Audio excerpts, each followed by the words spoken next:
Fala pessoal, sejam bem-vindos à aula de perguntas e respostas da aula 6, principais títulos de dívida privada no Brasil, tá bom? Na aula de hoje, como eu falei, eu tentei fazer um apanhado simples para vocês entenderem as percepções de risco, detalhamentos, mas eu não quis super detalhar, até porque realmente pode ser um universo, para vocês terem uma ideia, tem gente por aí, e não estou desmerecendo, é só para vocês entenderem o nível de complexidade, que tem curso de previdência privada, tamanho o grau do detalhamento que é capaz de chegar, né? Tem N outras formas, de renda fixa, tem fundos, tem cursos especializados, cara, tem fundo de dívida externa, tem fundo cambial, tem putz, os fundos, as debêntures, tem 7 classificações, para vocês terem uma ideia, sabe? Então assim, eu não vou entrar nesses níveis de detalhamento, porque sendo muito sincero, não traz grande vantagem para vocês, não vai mudar nada na percepção de vocês, né? E é isso, então porque no final das contas, se não te pagar, não vai fazer diferença nenhuma, né? Então saber mesmo não vai mudar. Mas é isso, tá bom? Vamos lá então? Samuel falando que foi conteúdo em tempo recorde, gostei. Fernanda, o que é ligue? O Itaú adora oferecer isso.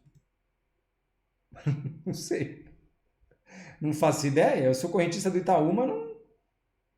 Fernanda, pelo nome. Esses nomes bonitinhos, em geral, são títulos de capitalização, tá? Em geral, não estou dizendo que não conheço, tá? Mas não duvido, mas sendo muito sincero, realmente não conheço, Fernanda. Até porque eu nem recebo ligação do meu gerente, para ser muito... Ele já cansou de me ligar, entendeu? Ele falou... Não... Monique, aquelas operações Rubi não são nada mais que COI, certo? É porque COI, né, o Rubi, que a gente chama, eu não vou entrar no detalhe, mas é uma estrutura com opções, com outras, uma forma complexa, é chamada de operação estruturada, correto? Um Rubi é uma forma de operação estruturada. Um COI é um certificado de uma operação estrutural. Então, pode ser também um Rubi, né? Rubi é o nome que deram para a forma dele lá, porque tem a ver com o gráfico de payoff, mas não importa. Sim, é isso. Mas existem COIs, Monique, com muitas estruturas, assim, muitas, tá? Não é uma forma só. Na verdade, o simples fato de colocar operações estruturadas no nome é para dar um nível de liberdade para quem vai construir que chega a ser ilimitado. Ele pode fazer literalmente o que ele quiser ali dentro, tá? Bem lembrado, pessoal, reassistir amanhã a aula. É uma aula densa. Levamos 50 e tantos minutos. Não quero estender tudo hoje, vamos devagar, né? Daniela, em relação ao LCI e LCA, o mercado imobiliário e agro possuem diferenças sensíveis quanto à segurança e rentabilidade? Boa pergunta. Sim e não. Sim e não. Né? É uma pergunta difícil de responder, porque você deveria entender da carteira de crédito de cada um dos bancos, tá? De forma geral, no Brasil, banco é muito exigente para dar financiamento. Ponto final. Tá? Cara, tenta conseguir um financiamento no banco, vai. Tipo, vai lá você com uma colheitadeira, quero comprar uma colheitadeira. Bate lá no banco, lá, vê se ele vende. Veja que tipo de condições que eles colocam. Vá você financiar uma casa, vê que tipo de condições que eles colocam. Né? Ou seja, as regras para crédito no Brasil já são regras muito pesadas. Né? Enquanto nos Estados Unidos estava conversando com o Fábio sobre isso, para você ter uma ideia, ele estava comentando, há uns tempo atrás, nos Estados Unidos, né, tinha a empresa de cartão de crédito que você podia tirar dinheiro. Você tem quanto limite? Tem 20 mil dólares? Tira tudo em dinheiro. Dinheiro, na boca do caixa. Você fica 3 anos e não paga nada de juros. Zero. Zero. Você recebia em casa o cartão. Esse é o nível da flexibilidade de risco nos Estados Unidos, mas que gera eventos como 2008. Entende? Ou seja, no Brasil, a qualidade média das carteiras de crédito não é exatamente ruim, tá? Mas isso tem a ver também com qual banco que a gente está falando, né? Ou seja, eu estou falando do Itaú, do Bradesco, que tem carteiras enormes e que, na verdade, não tem o menor interesse de ter carteiras de qualidade baixa, porque eles têm carteiras gigantescas já, que dão um lucro enorme para eles, ou aquele banquinho pequenininho e que precisa fazer às vezes mais grana, não tem muita musculatura, e que provavelmente consegue condições de crédito não tão boas. Então é sempre assim, tem a ver com o perfil de risco da entidade que você está se emprestando dinheiro, portanto, tá? em geral, tá bom? Elton, então os fundos imobiliários com muito CRI são muito arriscados? Depende do fundo imobiliário e depende do CRI. É o máximo que eu posso responder, porque essa sua pergunta é mais genérica do que isso é impossível. Os FIIs, como se fosse tudo igual, que tem muitos CRIs, como se fosse tudo igual, e não é, né? É só para deixar claro. É óbvio que se você me perguntar entre tô pensando assim, ó, 2 FIIs, um com um monte de tijolo, um FII de tijolo que a gente chama, né? Fundo imobiliário de fundo de tijolo, com uma porrada de torres, então não tem uma torre só, tem várias, tem um monte de torres, que paga 10% ao ano, X. E um fundo outro, de papel, entubado em CRI, mas CRI bom, né? E que paga 10% ao ano. Eu vou no de tijolo. Entende? Porque de fato ele tem os ativos, o fundo. Ele tem o prédio, né? Então, é só para deixar claro. Eu estou falando como eu faria, tá? Mas esses FIIs de papel hoje que a gente chama, né? Que tem muito título nele, carrega muita coisa. É isso, cara. Você está carregando dívida. Se num cenário de um mercado muito estressado, né? Que é possível, aconteceu em 2008, né? E quase aconteceu em 2015, né? Num cenário muito estressado, vai começar uma onda de calotes. Vai desaguar onde isso? Quem que vai receber quem que tem os recebíveis? É isso, tá? Otávio, só empresas listadas na bolsa podem emitir debêntures? Cara, eu não conheço uma que não seja. Eu sei que elas têm que ter ações, né? Portanto, tem que ser SA. Mas eu não sei, de novo, eu não sei te dizer detalhadamente assim. Eu não conheço nenhuma que tenha emitido debêntures e que não tenha ações em bolsa. Mas também quero deixar claro que, primeiro, eu não sou especialista em debêntures, nem gosto, para ser muito sincero, não sou muito chegado nisso. Quando eu pego debêntures, o que é raro, eu pego geralmente das gigantes, Petrobras, Vale, Goldman Sachs, sabe assim, os maiores mesmo. Eu não vou pegar, eu não pego de concessão de rodovia, eu não pego de concessão de hidrelétrica, não pego. Concessionária tem prazo de vida, bicho. Tem a concessão que vai acabar não sei quando. Ele pode simplesmente perder a concessão e olha você aqui, ó. Entendeu? Então, isso inclusive aconteceu com rodovias do Tietê. Foi quando que aconteceu? 2019 ou 2020? Foi a última grande moratória com debêntures. Rodovias do Tietê, concessionária pública. Não tem condições de pagar. É isso, tá? Então, é só para avisar. Eu não estou dizendo que não tem, porque, de novo, eu não sou um especialista, não quero, como eu falei, eu não quero que seja um curso de detalhamento de debêntures, não quero. Né? Mas das que eu conheço, eu nunca vi uma debênture que não fosse de ações de empresa listadas em bolsa. Mas, de novo, a minha amostragem nem é tão grande assim, tá? Maurício fala de novo sobre a data de saída. A data de saída é a data de vencimento, que é o dia que o título acaba, a vida útil, e o emissor vai te dar o seu dinheiro de volta, com juros e tudo mais, ou a carência. A carência é uma data antes do é uma outra data, que pode ser igual ao vencimento, portanto, você só pode sair de fato no vencimento, ou anterior ao vencimento. Ela pode ter uma data diferente, mais cedo, em que, portanto, o emissor te dá a garantia de recompra, você pode vender aquele título, LCI, CDB, o que quer que seja, na condição que foi emitida. Acabou. Não é mercado secundário. Tá? Você vai vender para quem emitiu. Tá bom?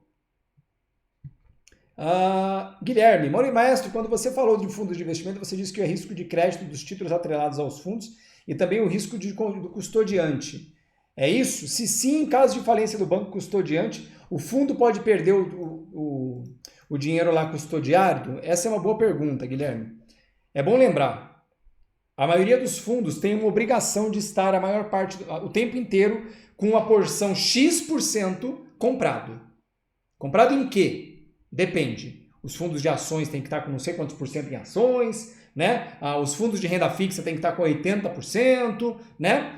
Esse 20% que está em dinheiro,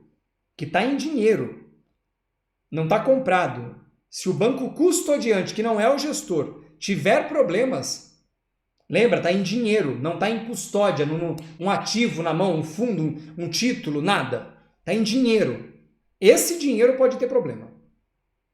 Os títulos que estão lá dentro, isso pode ser transferido à custódia e será, tá? Esse é o ponto. Então, o fundo de investimento tem o risco do custodiante com o dinheiro parado e o risco do emissor, eventualmente, né, das questões lá, quando o assunto são o emissor não, perda de valor do ativo, né, que está em custódia no restante dos ativos, tá bom?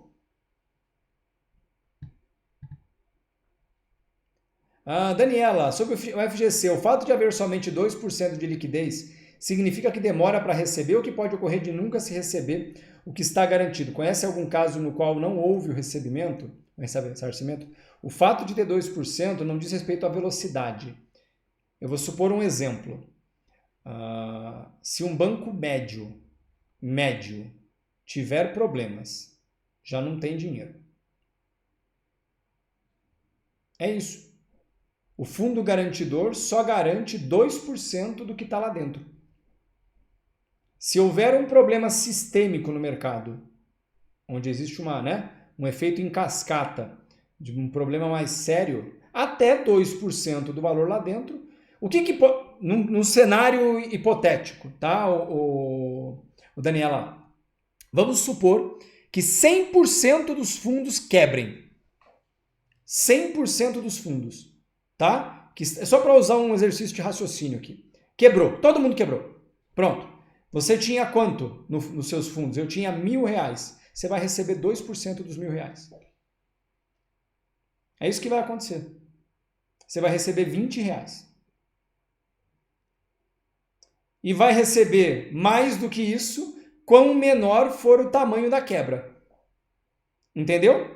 Esse é o cenário extremo. Os 2% do FGC sinalizam que num risco sistêmico hipotético máximo, você vai ficar com 2% do que sobra. Então o problema do FGC é isso. Nos Estados Unidos, eu vou comentar sobre isso quando eu entrar lá na frente no critério dos Estados Unidos, eu não quero confundir isso agora, eles quase quebraram em 2008. Quase. Mas assim, um belo de um quase. O fundo garantidor, que eles também têm 2 fundos, na verdade, lá, né? Que garantem. Mas assim, foi um pelionésimo para falir nos Estados Unidos. Tá? Isso quase aconteceu em 2008. Então é isso, não tem a ver com ressarcimento. Tem a ver com a capacidade do fundo de defender. Entendeu? É isso. Bom deixar claro, num episódio como esse, os bancos participantes serão chamados a aportar mais dinheiro para garantir os créditos, o que vai piorar a situação. Porque os bancos são alavancados, né? A regra de Basileia não é de alavancagem, eles estão alavancados, de onde eles vão tirar esse dinheiro? E aí vem o governo salvador, é o que se espera. Mas só para deixar claro, até hoje o FGC nunca teve problemas, tá? Elton, a letra imobiliária garantida é um título nominativo transferível de livre negociação garantido por... Nossa Senhora. Eu não faço ideia.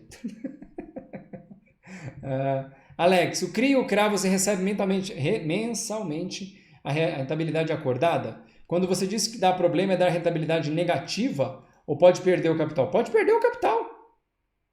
Pode perder o capital. Ele é um fundo de recebíveis. Ele é um fundo de dívida. Tem um monte de dívida imobiliária, junta. Um monte de financiamento de imóveis. Aquilo se torna um título. Se as pessoas derem um calote, pararem de pagar, você não recebe. E se todo mundo parar de pagar, você perdeu tudo. É isso. Certificado de recebíveis. Recebíveis. É como se o tiozinho da brincadeira, tá? O tiozinho da venda desse para você a caderneta dele onde anota os fiados. É exatamente isso. Ele te deu a caderneta, tó, é seu. Quem te pagar é seu.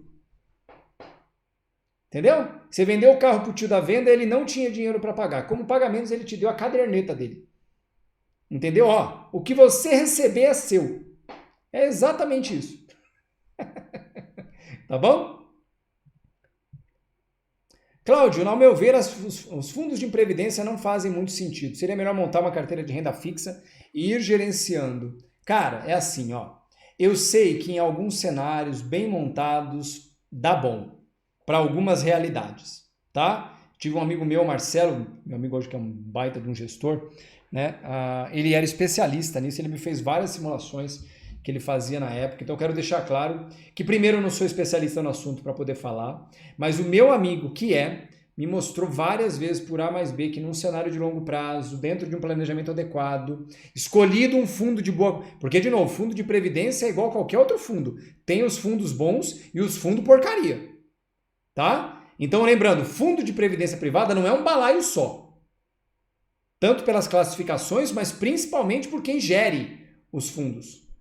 Supondo, portanto, um fundo de boa qualidade, construído ou montado, tipo específico na tabela de tributação adequada para você, para a sua realidade, ou seja, montado dentro de um planejamento adequado, pode dar super certo. De forma geral, unidunité salamé mingué, vou nesse aqui. A chance disso dar certo é baixa. Entendeu? Porque, de novo, um fundo de previdência privada tem a ver com um planejamento de aposentadoria. Tem prazo, né? Tem volume de dinheiro que vai ser aportado, tem uma série de coisas. Então, eu estou deixando claro que eu não vejo nenhum problema no fundo de previdência. Eu vejo um problema lá como funciona com o CRA e com o CRI ou com qualquer outra coisa, que as pessoas vendem de forma indiscriminada como se fosse igual para todo mundo, e não é. Entendeu? Então é isso. Quero só deixar claro que, de forma geral, na sorte, escolher qualquer um, realmente não faz sentido. Mas bem planejado, já me mostraram, e como veio de um amigo muito querido, que eu sei que manja muito mais do que eu disso, eu aceito a palavra dele como verdade mesmo, tá? Marco, mal, de conservadores, seguro, esses títulos não tem nada, 2%, é exatamente isso. Falar que o fundo garantidor de crédito é garantidor com 2%, é uma, né? Vamos lá. Guilherme, boa noite. Os fundos de investimentos então tem um CNPJ próprio? Tem. Você pode ir lá no site da CVM, você vai ter o CNPJ do fundo, coloca lá. Vai aparecer desempenho, quem é o gestor, o que ele tem na carteira, aparece tudo. Tudo que você quer saber pelo CNPJ dele. Tá? Ele é uma empresa, tá?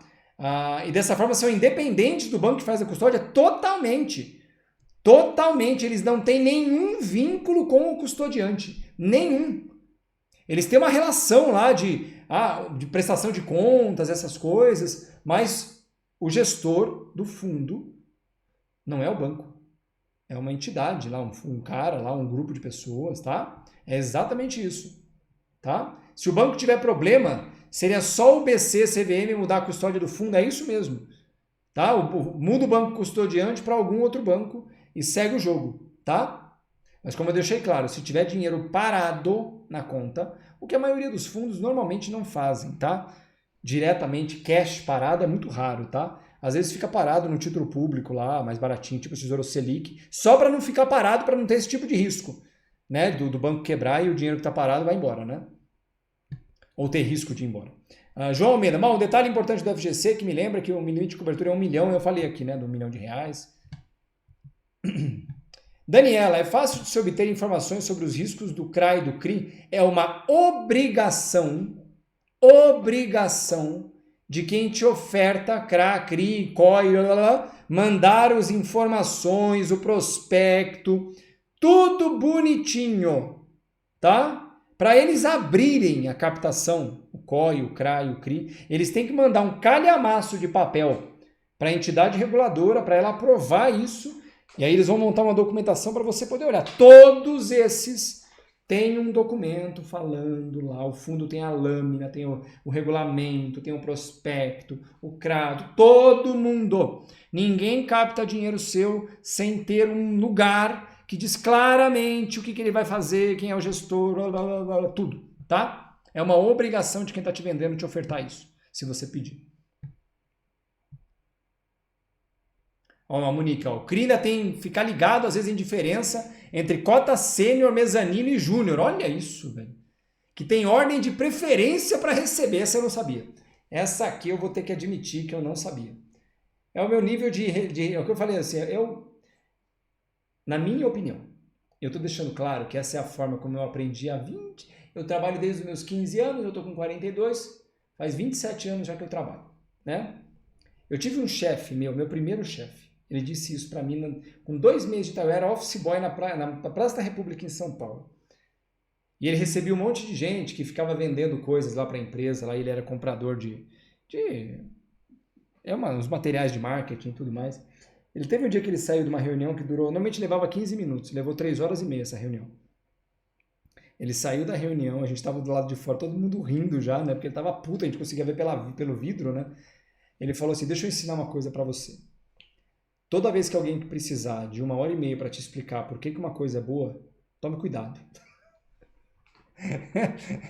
Ele disse isso com toda. E eu carrego isso para minha vida. Todos esses tipos na minha opinião, esses tipos de instrumentos que tem 1 milhão de regras dentro deles, 1 milhão de meandros, detalhes, para mim, não vai servir nunca. Entendeu? Porque se eu precisar de um curso para entender como funciona um CRI, né? Para mim, não dá. Então é isso, porque eu gosto do simples. Tesouro Selic. Comprei a Selic, subiu, eu ganhei. Depois ele caiu, eu perdi. Perdi não, ganhei menos, né? Pronto, acabou. Tem dificuldade nisso? Qual a dificuldade? Expliquei em 10 segundos, né? Então, um CRI, ele tem né? Tem a cota mezanino, entendeu? Deixando o saco só agora, hein? Tem a cota mezanino com open bar, que já é acima da mezanino, assim, entendeu? Eu tô enchendo o saco só. Cara, pra mim isso não vai valer, não vai ter. Eu não dou conta, porque eu perco muito tempo só pra entender como funciona, entendeu? E eu acho que eu não tenho que perder tempo pra entender, eu tenho que perder tempo sabendo se aquilo tá ganhando dinheiro ou não. Ou tem chance de ganhar dinheiro ou não, entende? Renata, Maurício, então se tem na minha carteira 50% em LCI, 50% em CRI, está tudo no mesmo balaio, não igual, mas concentrado no setor imobiliário, né? Renata, eu não vejo exatamente como um problema, mas eu prefiro não estar tão concentrado. Mas sim, você está direta, se for esse exemplo que você está me dando aqui, você está fundo imobiliário na cabeça, entendeu? Desculpa, setor imobiliário na cabeça. Monique, mesmo depois de 2008, essa coisa ainda é fácil de ser feita? Continua até hoje. Continua até hoje. Tem um nome. Quer ver? Operações estruturadas. Deixa eu pegar aqui o nome dela. Nos Estados Unidos tem umas operações até hoje, assim. Cadê?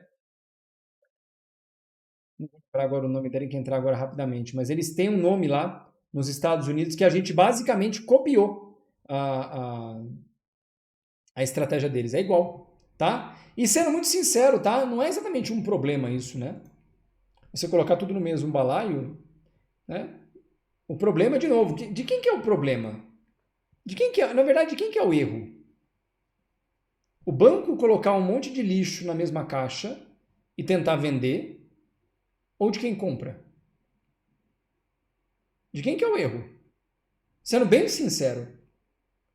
Tá, eu sei, o banco podia não fazer isso. Eu sei que ele podia, mas ele fez. O cara chegou na porta da sua casa, né, com um saco de totô e falou assim: Tó, e você vai e compra. É isso. E a culpa é de quem vende. Eu sou sincero em falar, a culpa não é de quem vende, não. A culpa é de quem compra. Ah, mas eu não sabia. No meio jurídico tem um negócio, você não pode alegar ignorância. Entendeu? Se você quis comprar um produto e você não sabia do que se tratava, verdade, você pode jogar a parte da responsabilidade no outro, mas no final das contas, quem puxou a carteira e pagou, né? Vitor, se eu investir um CDB do Itaú, por exemplo, por um prazo de 360 dias, posso resgatar antes do vencimento sem ônus? Se tiver carência menor, sim. Se não, não. Tá? Leandro, COI, parecido com fundo multimercado de alto risco. COI, corra, homem esperto. Ai, ai, ai. Emanuel, esse COI é a forma de só gerar renda para o emissor e o comprador tentar a sorte do futuro, que só Deus sabe. Eu também acho que tem COIs de boa qualidade, eu já vi alguns, vários inclusive, mas a maioria deles, na minha opinião, tinha alguma chance de ser focado não exatamente em gerar alfa, em gerar rendimento para o cotista, né, para quem compra, tá? Marco Antônio, além de todas as exigências habituais do financiamento, quando financiamos e vamos ao banco, podem comprar todas aquelas porcarias, fazer seguro até da sogra. Isso não é o detalhe da venda casada, né? Fábio, onde eu encontro aquelas informações que você postou sobre o FGC? Eu vou mandar no grupo, tá, Fábio? É um PDF do Fundo Garantidor de Crédito, vou colocar o link do Fundo Garantidor de Crédito e vou colocar em anexo o PDF para vocês poderem dar uma olhadinha lá depois, tá bom? Rose, no Brasil os títulos públicos só são vendidos a brasileiros? Sim, tá? Pelo Tesouro Direto. Pelo Tesouro Direto, tá? Gringos podem participar através de bancos, inclusive dos próprios leilões. Isso a gente vai falar mais à frente. Dagmar, Maurício, você comentou dos bancos Itaú e Bradesco terem fundos grandes e dão um lucro grande para eles. A preocupação precisa ser com bancos menores, sim. Os bancos Sicoob são considerados pequenos? Sim, eles são cooperativas de crédito, na verdade, né? Eles não são nem exatamente bancos, né? Só para deixar isso bem claro. Eles são semelhantes a bancos, mas eles não são bancos. De fato, eles são cooperativas de crédito. Tanto que para você abrir uma conta no Sicoob, né, ou no Sicredi ou outros desse, você tem que primeiro colocar uma grana que fica lá dentro, né, aportada lá, que é para você virar um cotista da cooperativa.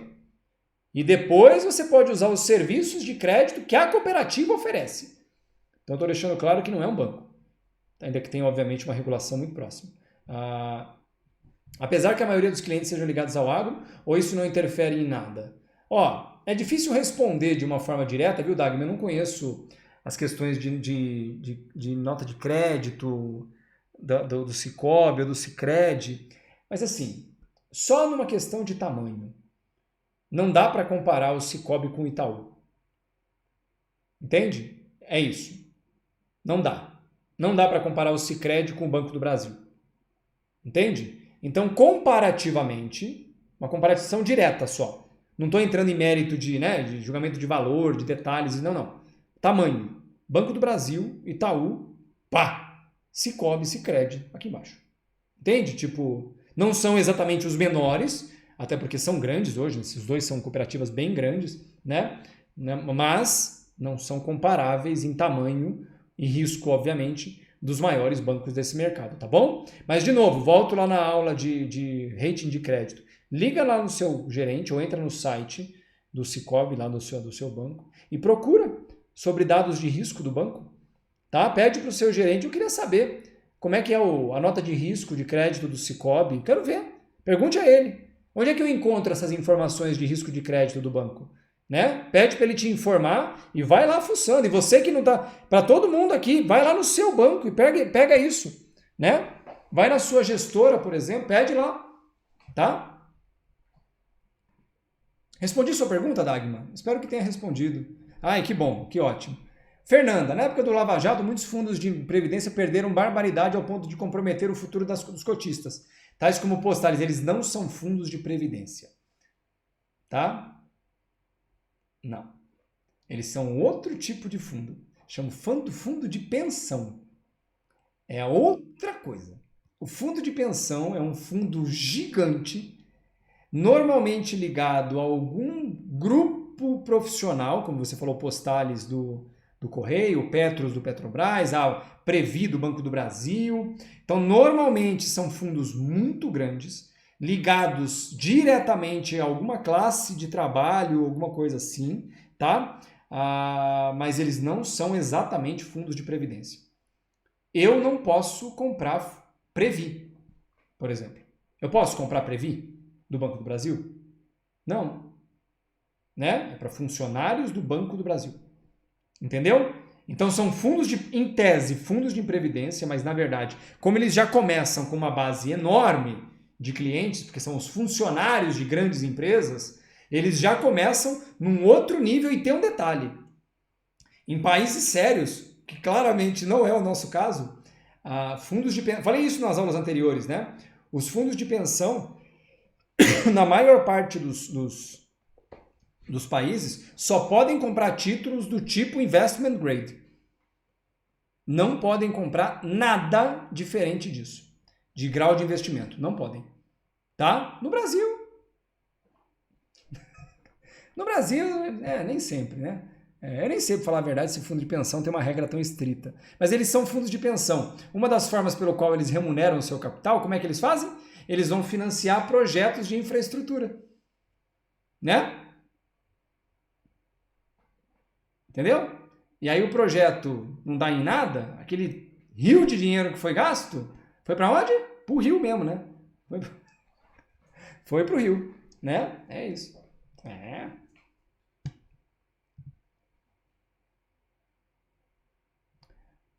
IRDC, cooperativas bancos oferecem com 90,7% de CDI, que eu falei, eu não vou entrar no detalhe de cada um dos instrumentos, cara, são tantos, velho. É sério, deve ter uns 15. 15 blocos. Dentro de cada bloco deve ter umas 4 variantes, pelo menos. Entendeu? Eu, sendo muito sincero, não conheço em detalhes as RDCs, tá?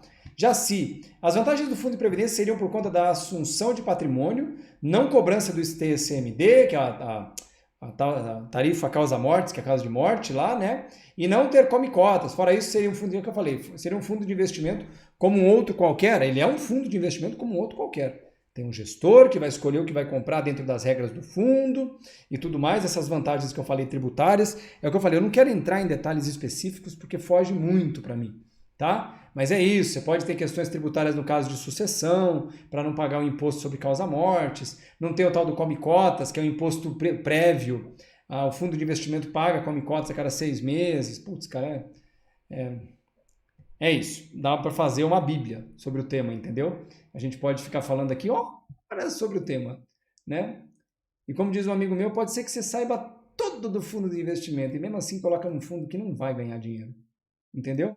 Então esse é o ponto, né? O ponto é aprender a ganhar dinheiro, é isso que eu falo sempre, tá bom? Em resumo, dinheiro não existe, o Fernando, não mesmo, existe crédito. Dinheiro não existe. Ah. Paulo, Maurício, quais os títulos não são obrigados a ter transparência em tudo que compõe sua carteira? Os compradores entram às cegas? Não. Eles precisam te dar algum horizonte de informações sobre o que eles carregam. Não dá para. O COI com toda certeza vai te dizer.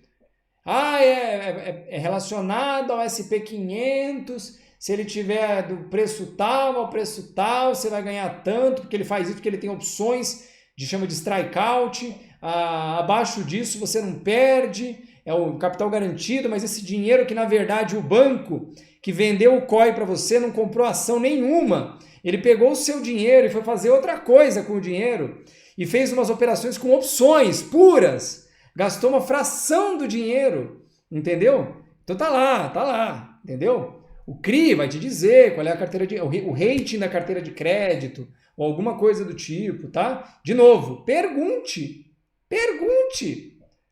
Eu não tenho dúvida em crer que um dos principais motivos pelo qual o brasileiro médio toma um monte de trauletada em investimento é pela falta do hábito de perguntar.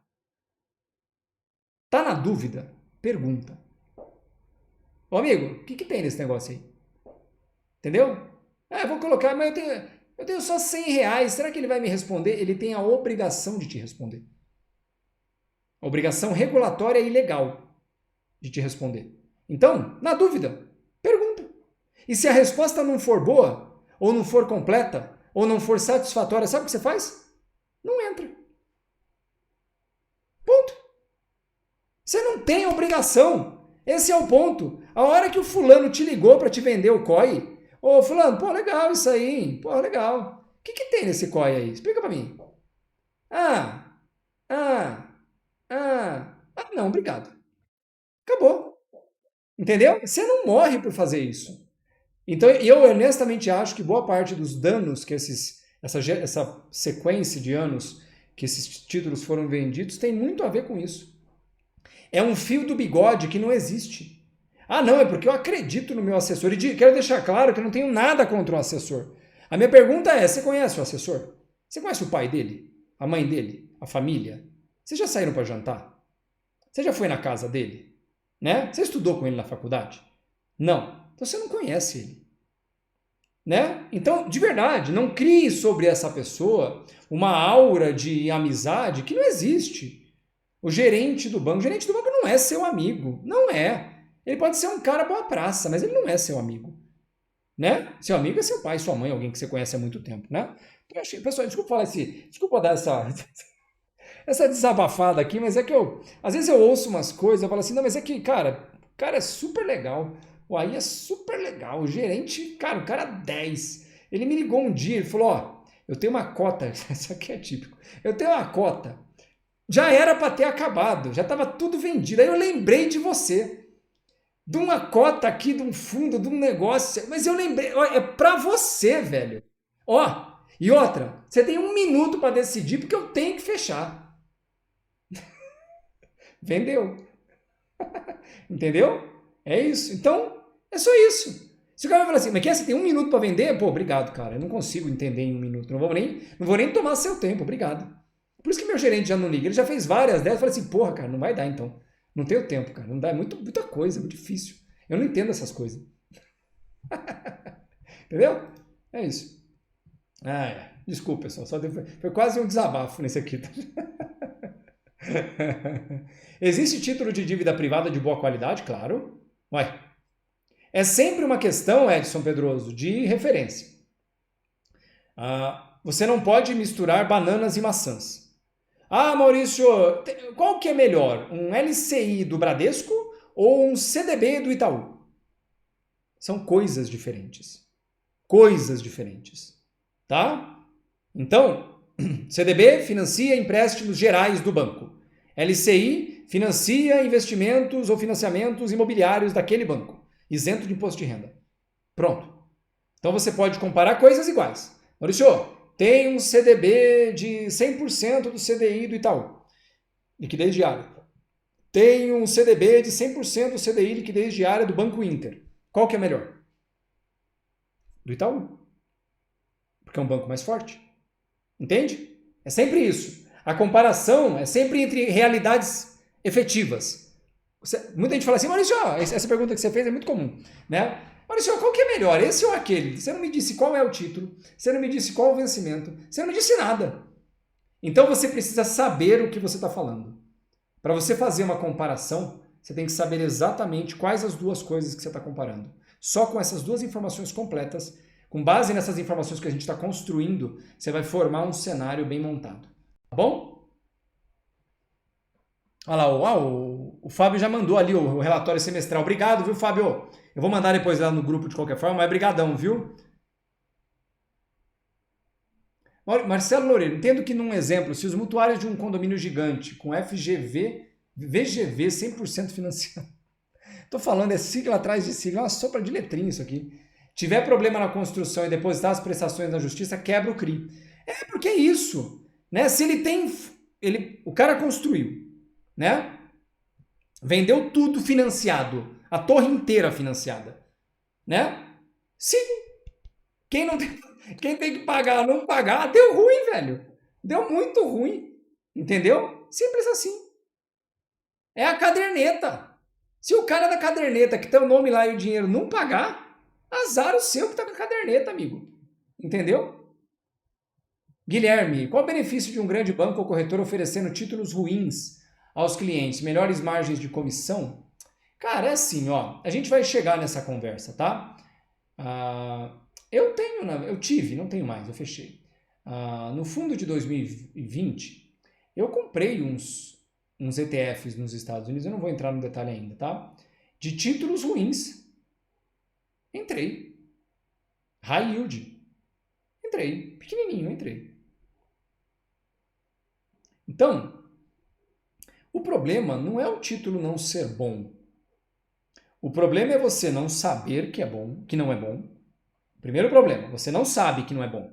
Porque se você olha e fala, isso aqui eu sei que isso aqui não é bom, ou que é de qualidade inferior a um outro que eu estou comparando. Aquilo que eu falei, entre duas coisas iguais, a gente compara. Então eu sei que não é tão bom. Segundo, a taxa é boa. A prometida, pelo menos. Pô, é bem melhor que a outra. Qual o momento de mercado? A gente vai falar disso mais à frente, né? Nós estamos no momento de topo de estagnação ou fundo de crise? Quarto, topei comprar. Vou comprar com quanto na minha carteira? 98% da carteira ou meio, ou 1% da carteira? Ou 2%, né? É isso. Qualidades de títulos tem a ver, em última instância, com a proporção que você pode ou pretende ter dele na sua carteira. Só. Né? Só isso. Em última instância, porque você pode tomar a decisão, eu quero ter isso aqui. Eu quero. Foi o que eu falei. O CRI, o CRA, o COI é ruim? Não. É ruim se você não sabe o que você está fazendo. Se você olhou e gostou da estrutura, gostou do que ele está ofertando, por que não? Só mede a mão, né? Vou comprar 30% da minha carteira. Não, vai pequeno. A gente vai falar disso na hora da composição da carteira, né? Mas é isso, eu não vou criar um julgamento de valor porque eu não posso. Eu já tenho, não, de novo, né? Não são coisas ruins, é coisas de maior risco e menor risco. Né? Ruim é sempre uma definição. De novo, vou dar um exemplo da conversa lá. Debênture incentivada. Debênture incentivada é empresa grande, normalmente listada em bolsa, que emitiu títulos de dívida atendendo a uma regra do governo federal. Eu não estou dizendo que não vai dar errado, mas vocês entendem que pelo simples fato de o cara conseguir emitir uma debênture incentivada, não é uma empresa de merda? Você entende isso? É uma noção óbvia, mas existem debêntures incentivadas da Vale e de uma empresa concessionária. Entende? É isso. Então, é por isso que eu falei, não pode comparar maçãs e bananas. Tem que ser com coisas iguais, tá?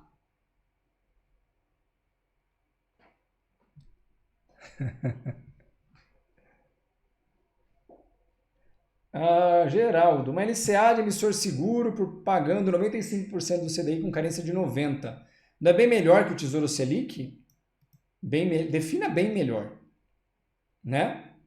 Porque 95% do CDI, depende, se você for sacar em 90, vai dar 120, 130% do CDI, mais ou menos, né?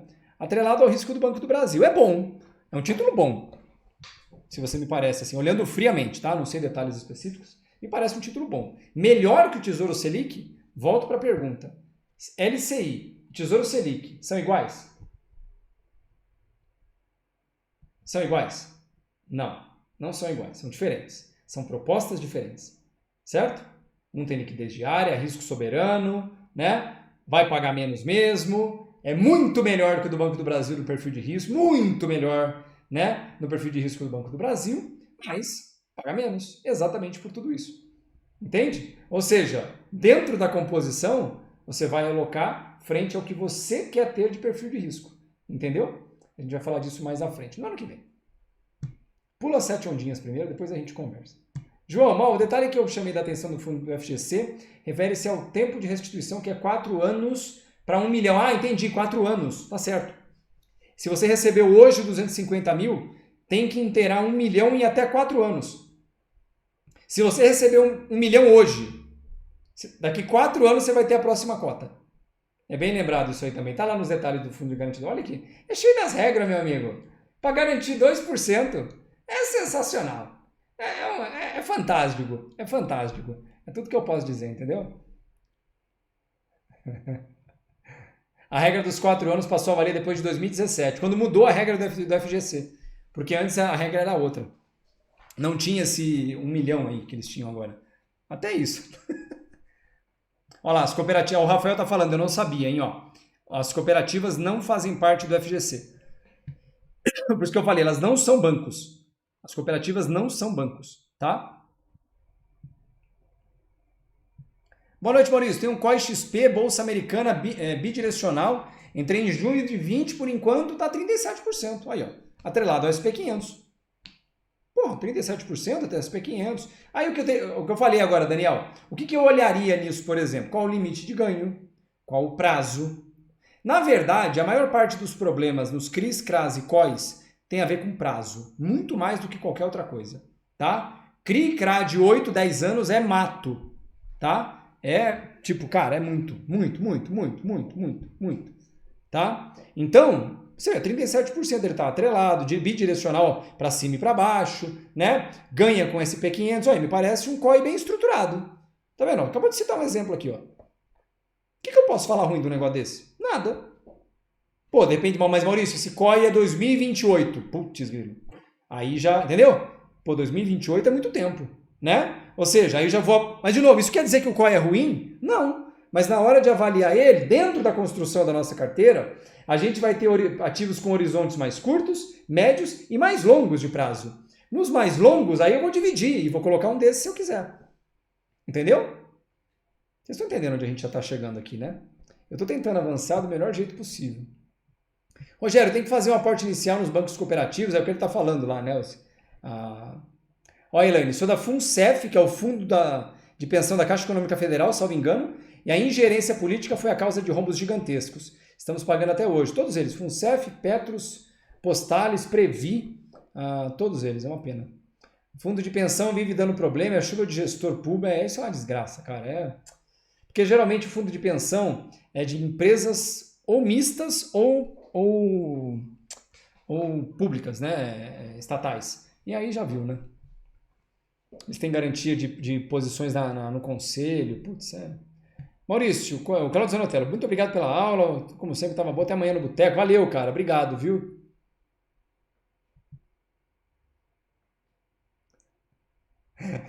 O Marcelo, lembrando que o banco mais valioso da América Latina jamais deu lucro, que é o Nubank. Dagma, outra dúvida, os bancos digitais como o Inter e o Nubank são considerados grandes, minúsculos, tá? Menores, estão na faixa inferior da, da, da escala, por assim dizer. Nubank, então, ele inexiste como banco, para ser bem sincero, quase.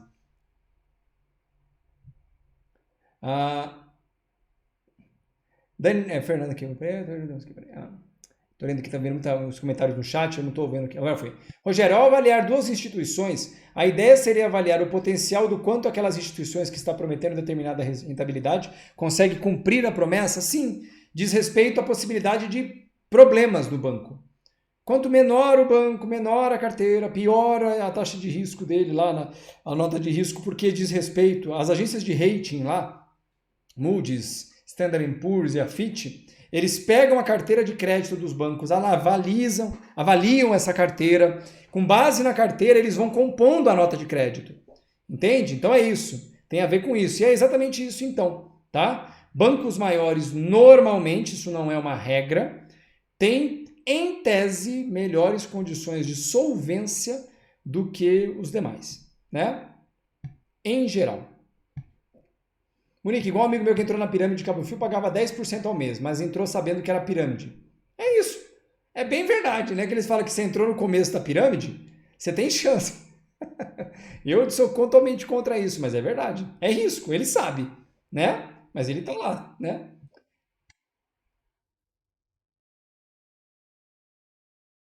Marcelo, os fundos precisam securitizar títulos de governo que compram para convertê-los em títulos padronizados? Cara, eu não lembro agora. Alguns fundos sim, outros fundos não. Securitizar aquilo que eu já falei, colocar num balaio, não sei o que lá, usar uma securitizadora, blá, blá, blá, blá. Às vezes a própria securitizadora do banco, DB Seguridade, seguradora da Caixa, né? Mas isso tem que ver no detalhe do fundo, tá?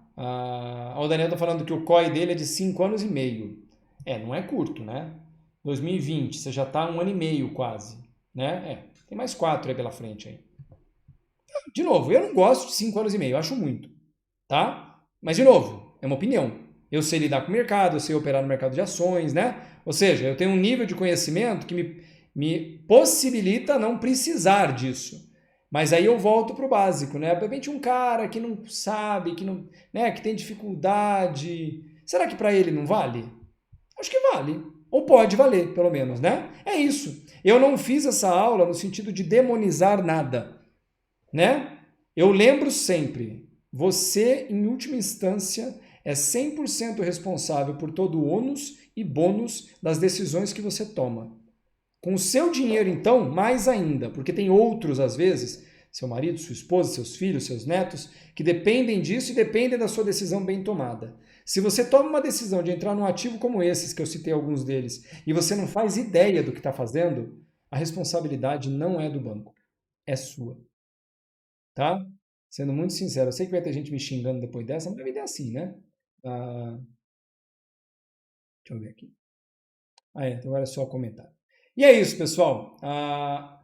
Espero de verdade que vocês tenham gostado, né? Na aula de hoje aqui eu fiz questão de apresentar para vocês dinâmicas e características de títulos de dívida privado, de forma geral, desde os mais simples, mais clássicos, até os mais sofisticados. Eu não pretendi que fosse uma aula enciclopédica, né? Que tivesse todos os detalhes de cada um deles, senão a gente estaria falando aqui por 4 horas e, sendo muito sincero, com pouca relevância na vida de vocês, né? E muito conteúdo. Então, a ideia principal, principalmente hoje, é que vocês que já estão nesses títulos, ou pensaram em entrar, ou já estiveram, que saibam de fato do que se trata, que tipo de risco que você está se envolvendo, né? Qual a dinâmica que se espera que esses títulos tenham, porque lá na frente, quando a gente entrar em critérios de credit spread, principalmente, credit spread é a operação do spread entre o título público e o título privado, você saber claramente onde potencialmente para cada um de vocês